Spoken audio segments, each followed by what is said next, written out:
regional. Ya, la anestesia general a su vez puede ser endovenosa o inhalatoria o combinada, ¿no? Y la anestesia regional se divide en dos grandes grupos, la neuroaxial y la de bloqueos. Ya, el neuroaxial se refiere al neuroeje, o sea, todo lo que tenga que ver la columna, ¿no? Entonces, dentro de la neuroaxial están las dos anestesias, la epidural y la espinal. La diferencia entre ambas va a ser a dónde se coloca la anestesia. Al tener sitios diferentes donde se coloca la anestesia, van a tener una farmacología diferente y también van a tener dosis y acciones diferentes, incluso mismos fármacos, ¿no? Por más que sea en el eje neuroaxial ambos, 10 miligramos de bupivacaína va a actuar diferente en el espacio epidural a 10 miligramos de bupivacaína en el espacio espinal, ¿ya? Entonces, varía mucho por el sitio donde está. Bueno, ¿qué es la anestesia neuroaxial? Perdón, la anestesia espinal. La anestesia espinal tiene varios nombres, ¿no? Se dice espinal, se dice raquidia, se dice subaracnoidea, se dice intratecal, ¿no? Cualquiera de estos nombres hace referencia a lo mismo, ¿no? Entonces sus nombres son anestesia raquidia, anestesia espinal, anestesia subaracnoidea, anestesia intratecal, ¿no? Cualquiera de los términos se refiere a lo mismo, mientras que la anestesia epidural solo se llama epidural, ¿ya? ¿En qué se basa la anestesia espinal? Bueno, al igual que en la epidural, en realidad se basa en bloquear un nivel de la médula, ¿no? Que tiene fibras nerviosas que van a dar dolor a cierta parte del cuerpo, ¿no? Y también va a ir acompañado primero de un bloqueo sensitivo, luego de un bloqueo motor y también de un bloqueo del sistema nervioso simpático, ¿no? ¿Por qué se bloquea el simpático? Porque en el asta dorsal, si se acuerdan de anatomía, está el ganglio autonómico, ¿no?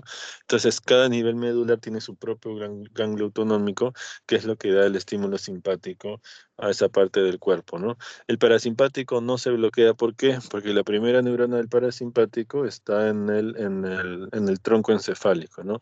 Mientras que la primera neurona del simpático está en el ganglio posterior que se cuenta al costado o afuera del asta posterior de la médula, ¿ya? Por eso es que se bloquea lo sensitivo, el dolor y el simpático, ¿ya? Este, ya bueno, un poco de historia. La anestesia neuroaxial empieza en 1891, ¿no? Se hicieron varios experimentos. Primero se intentó usar lidocaína, algunos anestésicos locales tipo esteres, pero los tipo esteres originaban mucha alergia. Y luego se usó los aminoamidas, pero como la lidocaína, pero la lidocaína era muy irritatorio cuando estaba en contacto directo con el nervio y por eso se pasó a bupivacaína. En general, esta cultura australiana es muy importante. Y a la anatomía Doctor, funcional, ¿no? disculpe. Acá viene, ¿aló? Sí, doctor, Acá disculpe viene que le otra, interrumpa. sí, Está proyectando porque no se ve nada. sí, ¿no se ve? No, no se ve nada, doctor. A ver.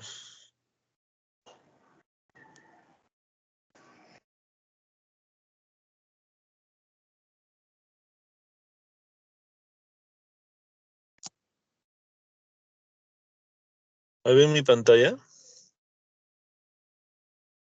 No, doctor. No, doctor. Bueno, a mí no me parece, doctor. No, no se ve. ¿Ahí no ven mi pantalla? No, doctor. No, tampoco, doctor, no se puede ver. Sí, en serio, mi hermana está estudiando.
¿Ahí pueden ver mi pantalla?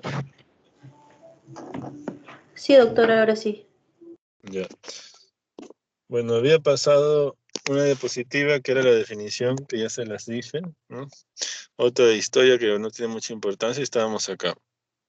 La anatomía funcional.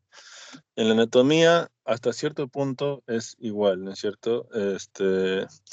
El acceso hacia el espacio espinal es a través de, primero, la piel.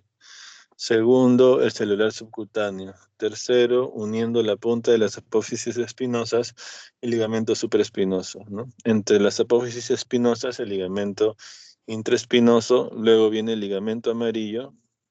Después del ligamento amarillo está la duramadre, ¿no? Antes de pasar la duramadre y pasando el ligamento amarillo, ahí está el espacio epidural, ¿no? Se supone que hasta ahí ya lo saben. ¿Qué es lo que cambia acá? Que en la anestesia epidural me quedaba ahí, ¿no? No pasaba la duramadre. En la espinal pasas la duramadre, ¿no? Cuando pasas la duramadre, ¿a dónde llegas? Al espacio subaracnoideo. ¿Por qué se llama subaracnoideo? Porque la duramadre está pegada al aracnoides. O sea, al pasar la duramadre pasas inmediatamente al aracnoides porque es como una telaraña pegada a la duramadre. Es fenestrada, no es así no es una capa continua, ¿no? Como si es la duramadre. Por eso es que se llama en realidad subaracnoideo. O sea, después de la duramadre está el aracnoides y ahí está, ¿no? Entonces, bueno, en cuanto a anatomía, dos diferencias principales, ¿no? Uno es que pasas la duramadre y el aracnoides y llegas al espacio subaracnoideo. ¿Qué tienes en el espacio subaracnoideo? Tienes la médula, tienes el cono medular, tienes la cola de caballo y tienes el líquido cefalorraquídeo. Ya el líquido cefalorraquídeo más o menos uno lo recambia entre 4 a 5 veces al día, ¿no? Tiene un volumen aproximado de 150 mililitros. Y ¿por qué es importante eso? Porque en la anestesia raquídea, como la anestésico local va a estar en contacto con el líquido, dependiendo de si es más denso o menos denso, va a variar en su ubicación en la médula, ¿no?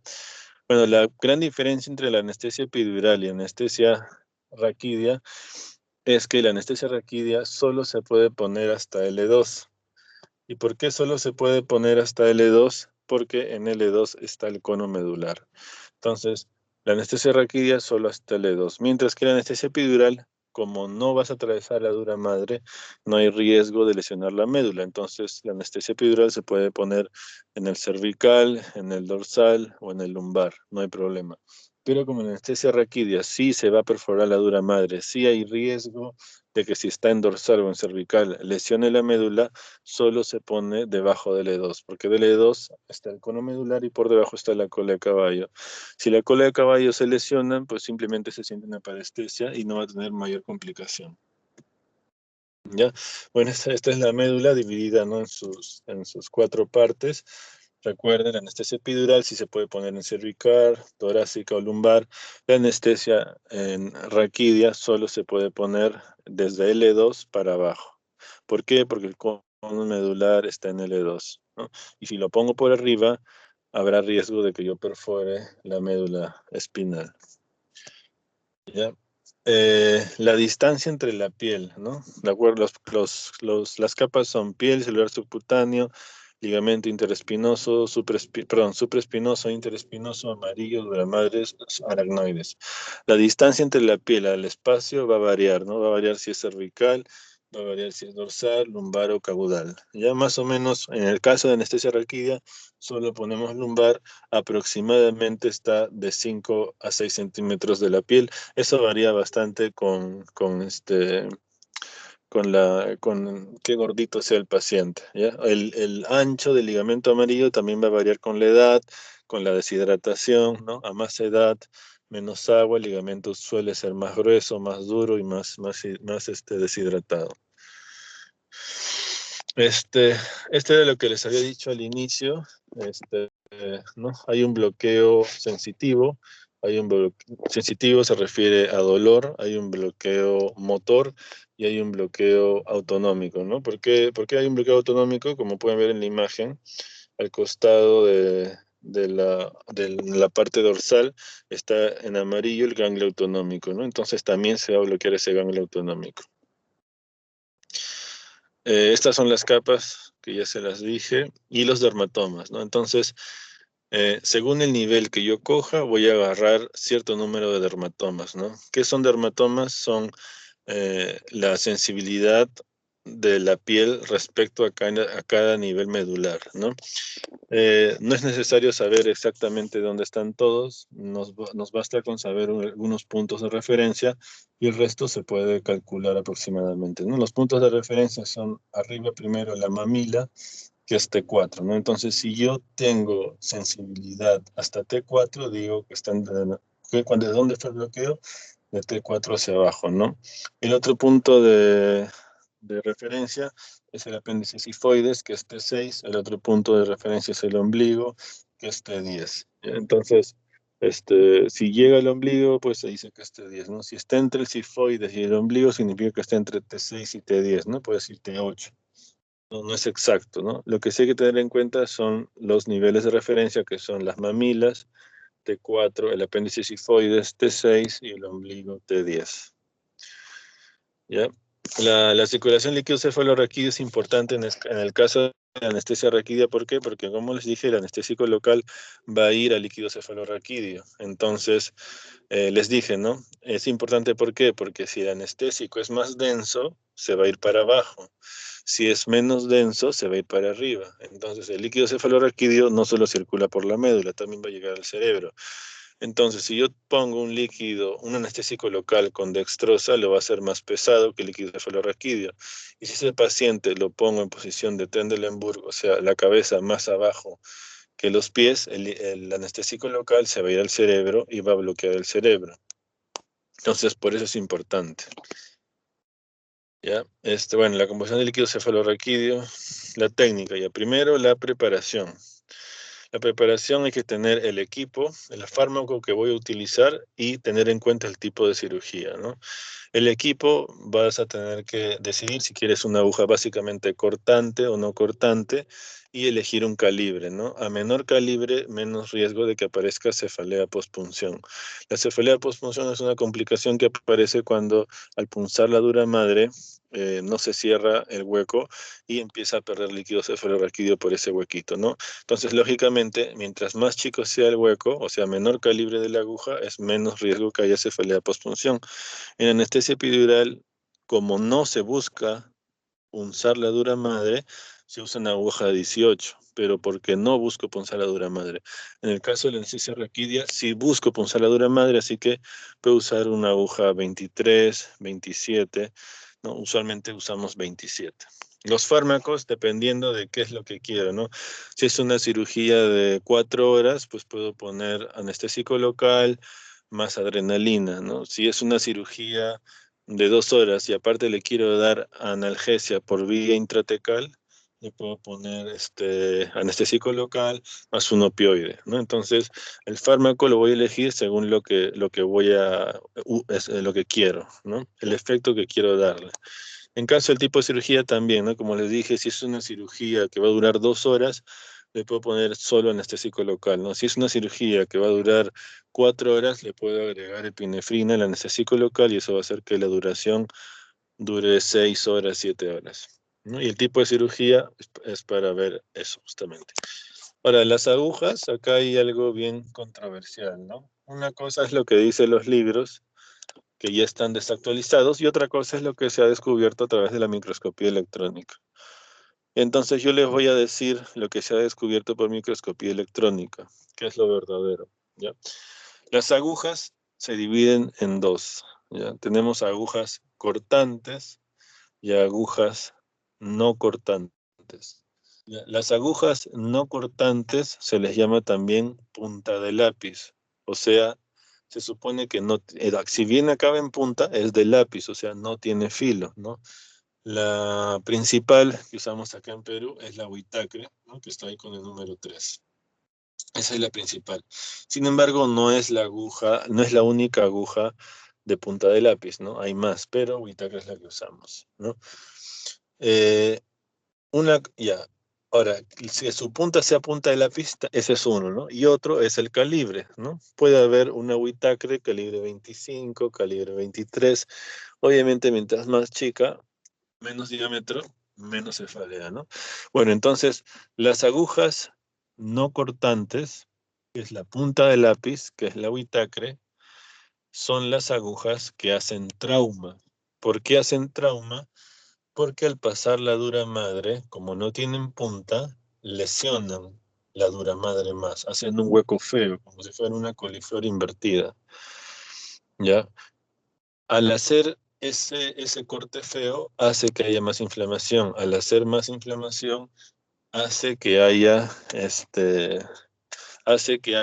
hace que se cierre más rápido el hueco de la dura madre, ¿no? Y como les dije, mientras el hueco de dura madre sea más grande o demore más en cerrar, es más probable que haya cefalea postpunción. Entonces, como es un corte feo y cierra feo, lo que va a hacer es producir inflamación y va a cerrar más rápido.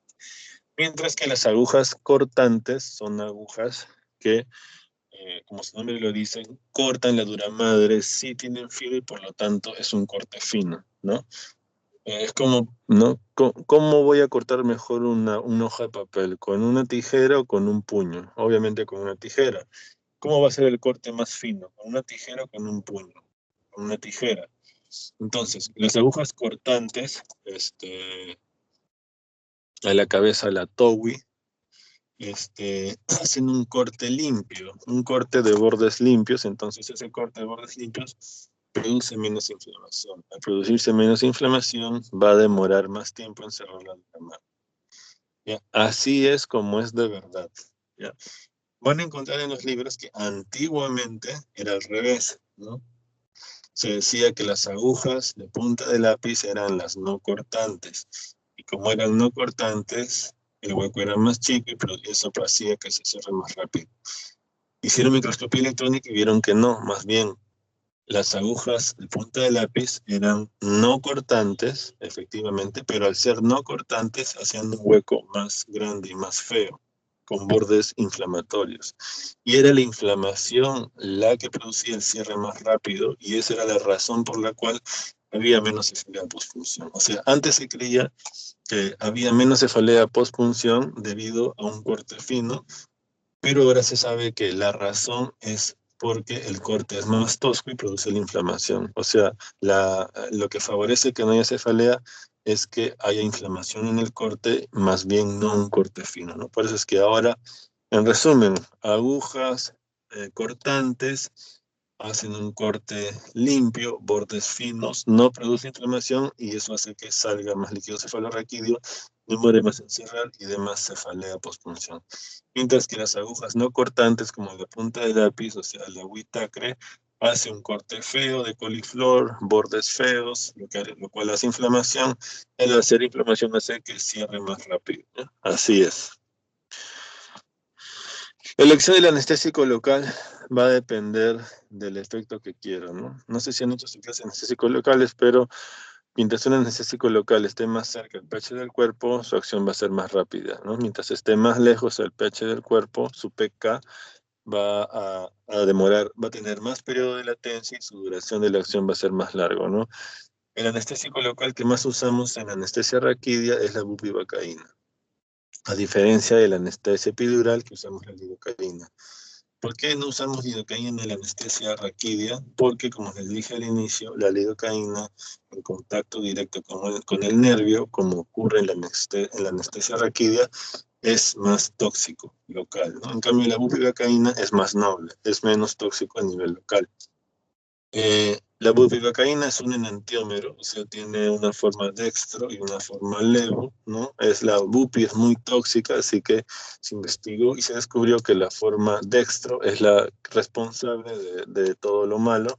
Entonces se aisló solo levo bupivacaína y así nació la levo bupivacaína, ¿no? Mezclas racémicas así, que tienen más cantidad de levobupi que dextro es la ropivacaína, la mepivacaína, la levobupi, ¿no? Y la bupivacaína, que es la que más usamos, es la mixta, ¿no? ¿Por qué no me preocupa tanto la toxicidad? Porque en anestesia raquidia las dosis son menores, ¿no?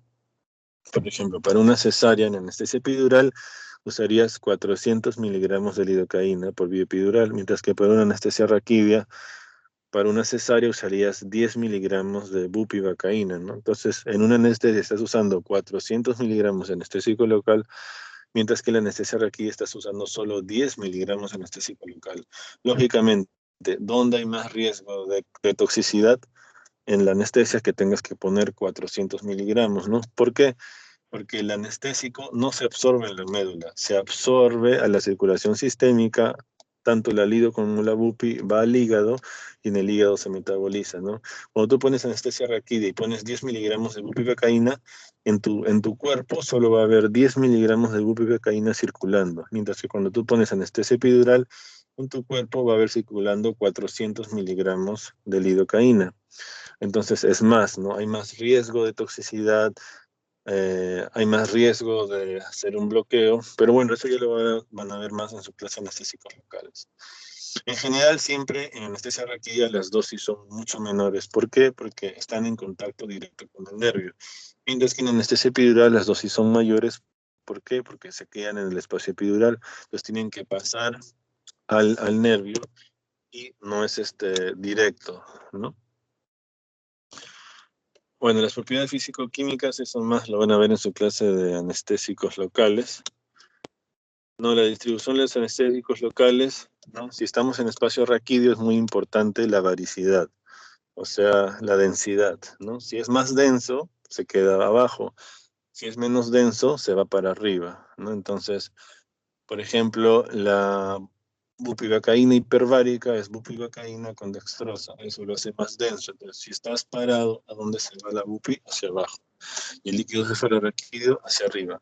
En cambio, si yo uso una bupivacaína hipovárica y lo siento, va a pasar lo contrario, ¿no? El anestésico local se va a ir hacia arriba en vez de hacia abajo, ¿no? Entonces, en anestesia raquídea hay que tener eso en cuenta.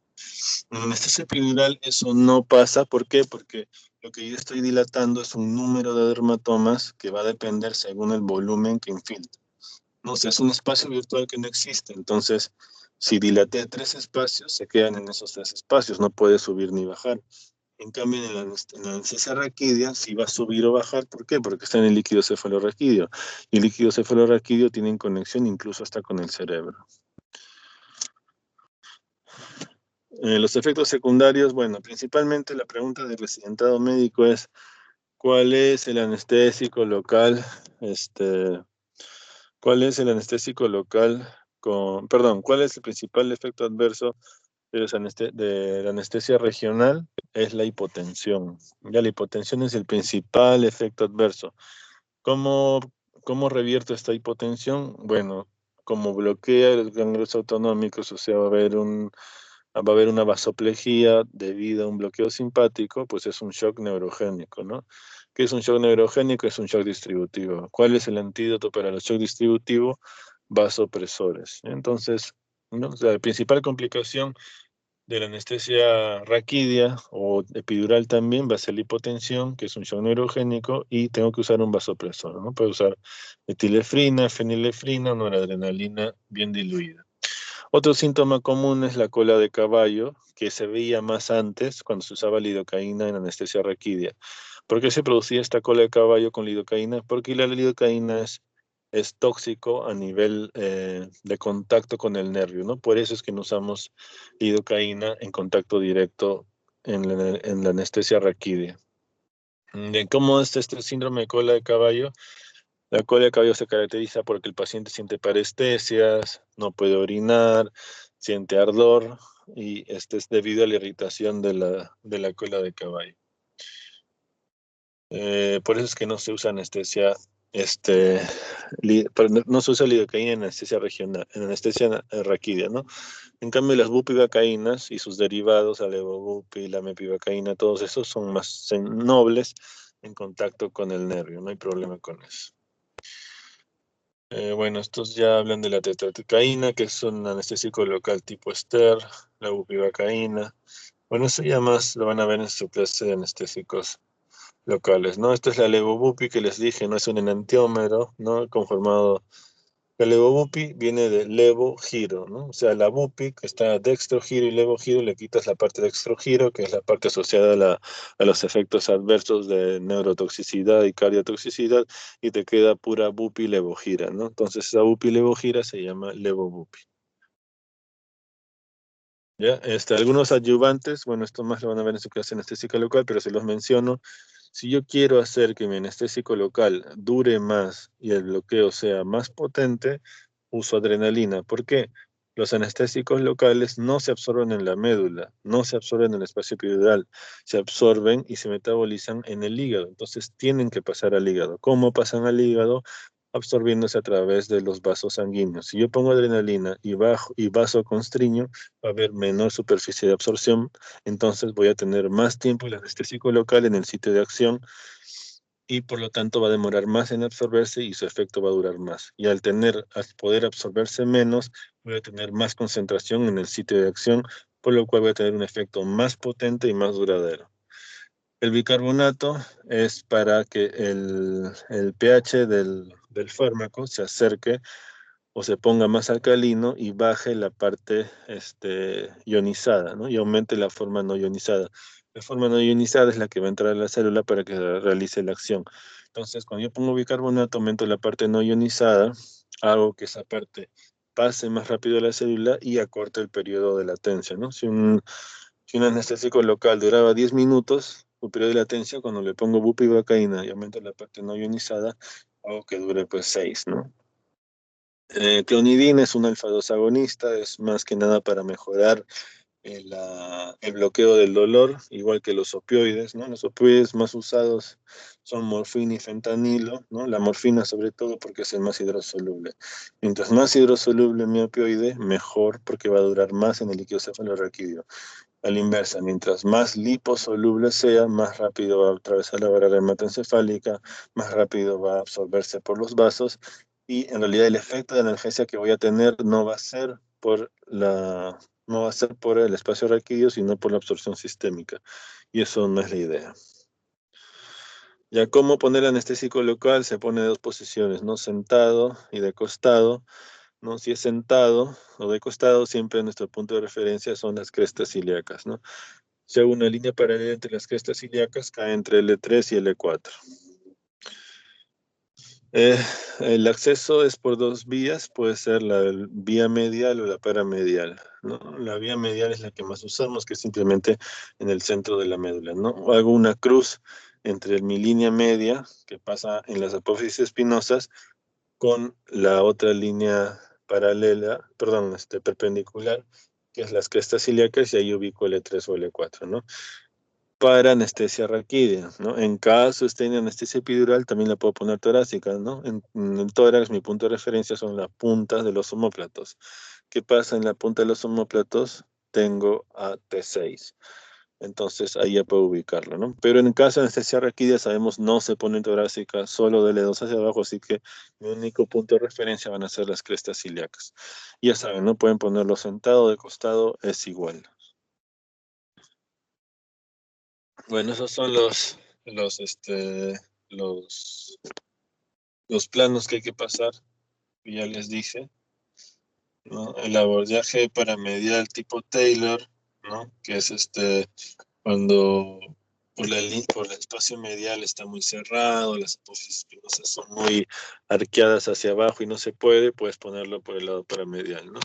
Aunque en realidad es una técnica que ya no se usa mucho. Efectos fisiológicos de bloqueo subaracnoideo. Bueno, cardiovascular es va a haber hipotensión producto del bloqueo del ganglio autonómico.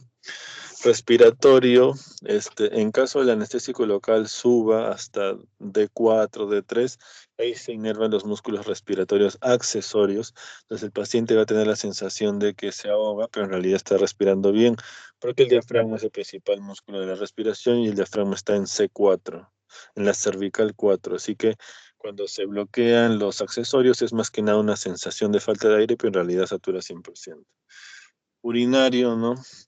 El paciente, más que nada es una complicación, ¿no? Si es que rasgas un poco la cola de caballo, puede originar cola de caballo, o el anestésico local directamente puede lesionar la cola de caballo, y eso está asociado a retención urinaria. O si se coloca opioides como morfina, fentanilo, junto con el anestésico local y la anestesia raquídea, también va a estar asociado a retención urinaria. Bueno, y digestivo, con anestesia epidural no hay un bloqueo tan intenso, ¿no? Las asas se van a mover un poco más, pero con anestesia raquídea ya es un bloqueo motor más profundo, entonces las asas también no se van a mover. Pues es bueno ponerle su metoclopramida al salir de sala.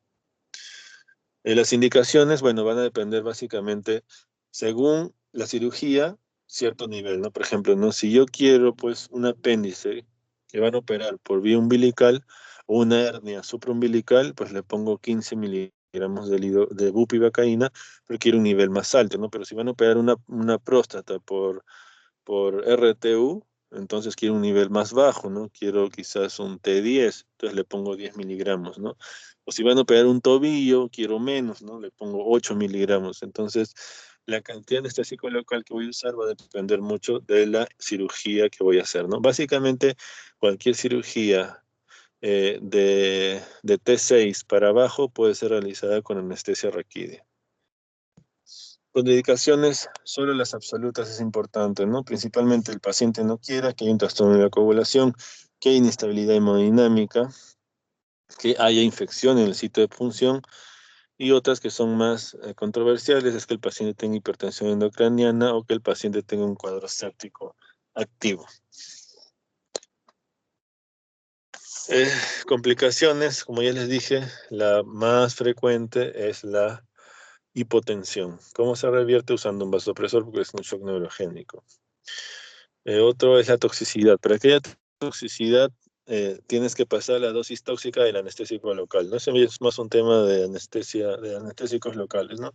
Pero como dato les digo, la lidocaína con epinefrina, la dosis máxima es 7 miligramos por kilo, la lidocinepinefrina es 4 miligramos por kilo y la bupi con epinefrina es 2.5 miligramos por kilo. Bupicinepinefrina 2 miligramos por kilo, ¿no? Siempre y cuando no pases esas dosis, es poco probable que haya toxicidad, ¿no? En caso hayas excedido esa dosis, pues sí puede haber toxicidad. Algunas complicaciones, bueno, la más común es la cefalea postpunción, que ya les dije, ¿no? Que es porque el espacio epidural no se cierra y hay una salida de líquido y eso va a originar cefalea, ¿no? Otras son diplopia, tinnitus, injuria nerviosa, ¿no? Porque al meter la aguja, pues justo chocó la cola de caballo. O en caso que usen lidocaína y lesione directamente al nervio. Síndrome de Caudequina, que es una consecuencia o de un hematoma. Por ejemplo, el paciente tiene trastorno de coagulación, le meto la aguja y un vaso epidural hace un hematoma, va a tener cola de caballo, ¿no? Y sangrado, que no debería de pasar, ¿por qué? Porque para eso están esas contraindicaciones absolutas, que una de ellas cuál es la trastorno de coagulación. Ya, ¿alguna pregunta? Sí, doctor, yo tengo una consulta. Sí. Bueno, para el procedimiento, doctor, del ingreso de la aguja, ¿hay algún signo que nos diga que estamos en el espacio correcto? La salida de líquido cefalorraquídeo. Ya, doctor. Tiene que salir líquido. Si es anestesia raquídea, es porque llegas al espacio espinal, ¿no? Entonces, justamente por esa, como tiene que salir líquido cefalorraquídeo, significa que estás ahí cerca de la médula. Por eso es que no te puedes arriesgar a poner por encima del E2, porque por encima del E2 puede ser que te pases y llegues a la médula y la perfores. Entonces, como tiene que salir líquido cefalorraquídeo, siempre tienes que colocarla donde estés seguro que no haya médula. Donde no hay médula, dele 2 hacia abajo, ¿ya? Pero tu signo real de que estás es que salga líquido cefalorraquídeo. Una vez que salga líquido cefalorraquídeo ya puedes inyectar. ¿Alguna otra pregunta? Gracias, doctor. Doctor, otra consulta. Eh, Generalmente, ¿este tipo de anestesia se puede combinar con una anestesia general? Ya, buena pregunta, mira. La ventaja, si comparamos anestesia general pura con anestesia regional pura, vamos a tener, quitando las complicaciones de obviamente manejar la vía aérea, de pasar al paciente en ambio, ¿no? O sea, no voy a tocar las complicaciones de manejar la vía aérea, ¿no? En una anestesia regional, sea epidural o raquidia, no vas a tocar la vía aérea, ¿no? Entonces, lógicamente es menos morbilidad y mortalidad. Pero hablemos del sitio de la cirugía, ¿ya? ¿Cuáles son las ventajas en el sitio de la cirugía, quitando lo obvio que es la vía aérea, ya? La anestesia raquídea me va a dar menos sangrado. O sea, si te operan la pierna y tienes anestesia regional, vas a sangrar menos que si tuvieras anestesia general. Y la otra gran ventaja es que son tres cosas, ¿no? Uno, que vas a sangrar menos. La segunda es que al estar con anestesia regional, hay menos probabilidad o es casi imposible que te aparezca un dolor neuropático. ¿Qué es un dolor neuropático? Es un dolor crónico, patológico, que aparece sin que haya estímulo, ¿ya? Si te operan con anestesia general, es más probable, no digo que siempre siempre es poco probable, pero es más probable que te aparezca dolor neuropático. En cambio, con anestesia regional, si te operan el pie, es casi imposible o imposible que te aparezca dolor neuropático. Y la tercera ventaja es que si te operan el pie con anestesia regional, va a estar bloqueado completamente. Si te operan el pie con anestesia general, de todas maneras va a sentir algo de dolor. Ese dolor va a causar estrés y va a liberar un pico de noradrenalina que va a tener influencia en la mortalidad a los 30 días. O sea, el paciente en anestesia general tiene riesgo de hacer un infarto en un pico a los 3 días y el riesgo sigue hasta los 30 días. ¿Por qué? Porque el estrés va a hacer que se libere picos de noradrenalina que van a tener repercusión en los 30 primeros días postoperatorios. Eso no va a pasar si pones anestesia regional.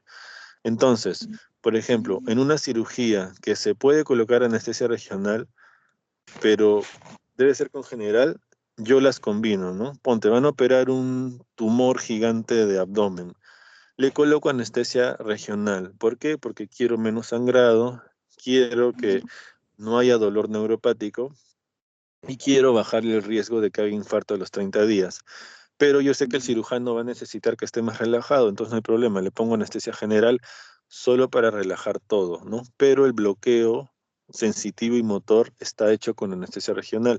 Entonces es una buena opción combinar ambas anestesias porque vas a bajar el dolor neuropático, vas a bajar el sangrado y vas a disminuir el riesgo de infarto a los 30 días. Ya. Gracias, ¿Alguna otra, doctor, sí me quedó claro.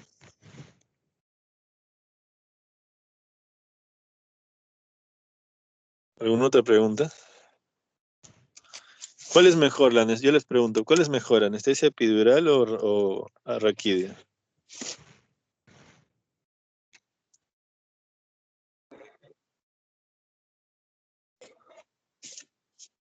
Ay, aprender, creo yo. ¿Cómo? Epidural, doctor. ¿Por qué el epidural es mejor?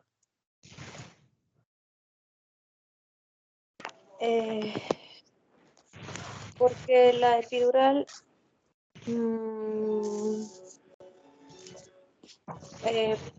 disminuye la contracción muscular y Y la raquidia, ¿no?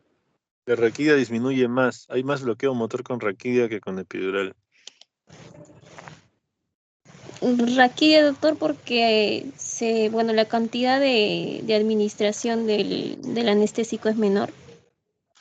Ya, perfecto. Mira, vamos a analizar los puntos de por qué la anestesia raquidia es mejor. Bueno, vamos a analizar ciertos puntos y ustedes mismos me van a decir cuál es mejor. Ya, a ver, empecemos por comodidad para que el cirujano opere. ¿Ya?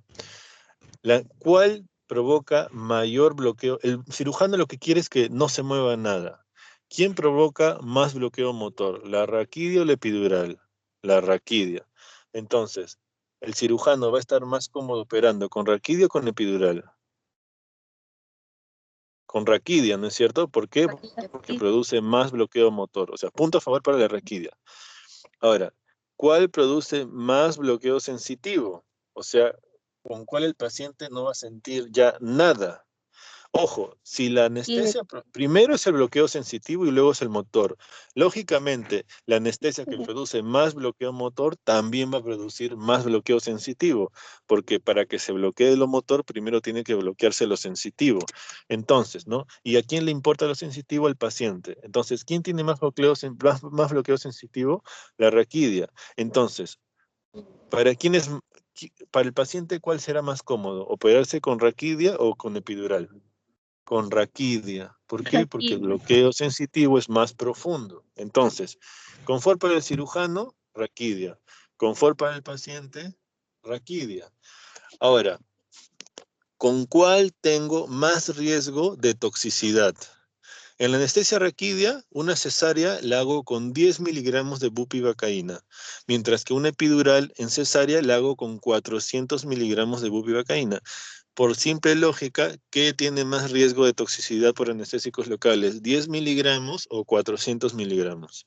Obviamente 10 miligramos tiene menos, ¿no? 400 miligramos tengo más riesgo de toxicidad. Entonces, ¿cuál tiene menor riesgo de toxicidad? La anestesia raquidia. ¿Por qué? Porque la cantidad que voy a usar es mucho menor a la anestesia epidural, ¿no? ¿Sí se entiende? ¿Sí? Sí, doctor. Ya. Sí, doctor. Entonces, ¿quién tiene menos riesgo de toxicidad? La raquidia, ¿no? Va ganando en tres cosas, ¿no? Ahora, ¿cuál tiene menor tasa de fallo? O sea, si pongo una epidural y si pongo una raquidia, ¿cuál es más probable que me falle? A ver, ¿cómo yo sé que estoy en el espacio raquídeo? Porque sale líquido cefalorraquídeo, ¿no? En el único sitio donde existe líquido cefalorraquídeo es en el espacio raquídeo, ¿no? En ninguna otra parte existe líquido cefalorraquídeo. Entonces, sale líquido cefalorraquídeo, pues ya estoy, ya no voy a fallar, es imposible que falles. En el espacio epidural, tú llegas a un espacio donde baja la resistencia y supones que estás en el espacio epidural. Pero muchas veces pasa que a veces llegas y no estás en el espacio epidural. No has roto el ligamento amarillo, has roto una grasita. Una grasa que tenía un borde, una fascia más gruesa, la rompiste y pensaste, ah, mira, ya atravesé el ligamento amarillo. Y como no sale nada, porque es un espacio que no existe, que no sale nada, tú crees que estás, pones todo el anestésico local y resulta que el paciente no está bloqueado. Entonces, como tú en la anestesia epidural, tú no tienes nada que salga que te diga que sí estás. Tú solo asumes que estás en ese espacio, que es un espacio hueco, que no existe, que no hay nada y que no va a salir nada y que simplemente se va a dilatar al tú colocarle el medicamento. Mientras que en la raquidia sí tienes la líquido cefalorraquídeo que sale, ¿entiendes? Entonces, cuál es más difícil de fallar? La raquidia, obvio, ¿no? Porque en la raquidia sí tienes algo que te dice, oye, sí estás. Ya, punto para la raquidia.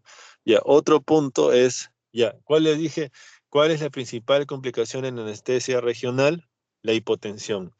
¿Cuál da más hipotensión? ¿La raquidia o la epidural? Bueno, acá sí, la raquidia me va a dar más hipotensión, porque la raquidia me da mayor bloqueo sensitivo, mayor bloqueo motor y mayor bloqueo simpático. Entonces, ¿cuál me va a dar más hipotensión? La raquidia. La raquidia que me dé hipotensión ya ahí sí gana el epidural, ¿no? Pero es algo que me contraindique, no, porque para eso tú sabes que es un bloqueo, es un shock neurogénico y que lo puedes prevenir administrando un vasopresor. Entonces, ahí sí, la epidural gana, pero tampoco es algo que no sepas qué hacer. Lo puedes solucionar inmediatamente con tu vasopresor, ¿ya? Ya, esos son los puntos. Entonces, vimos en todos los puntos gana la raquidia.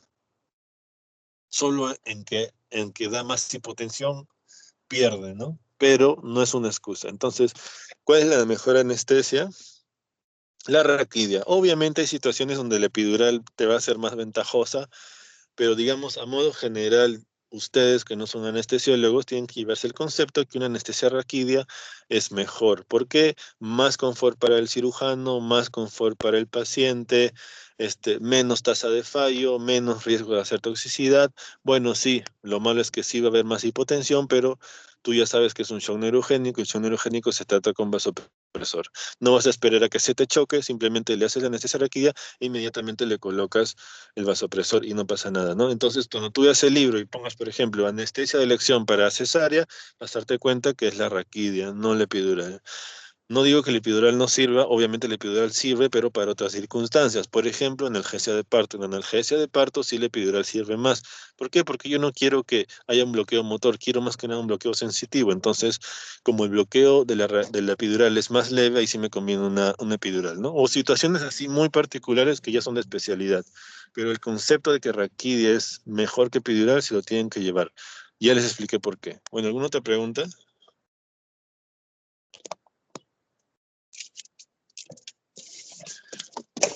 Bueno, cuando lleguen su clase de anestésicos locales, no les he hablado mucho del PK, de eso, porque eso ya es más para su clase de anestésicos locales. Ahí van a hablarles bien de eso. ¿Ya? Bueno, ya. Eso es todo entonces. Listo, nos vemos. Gracias, doctor.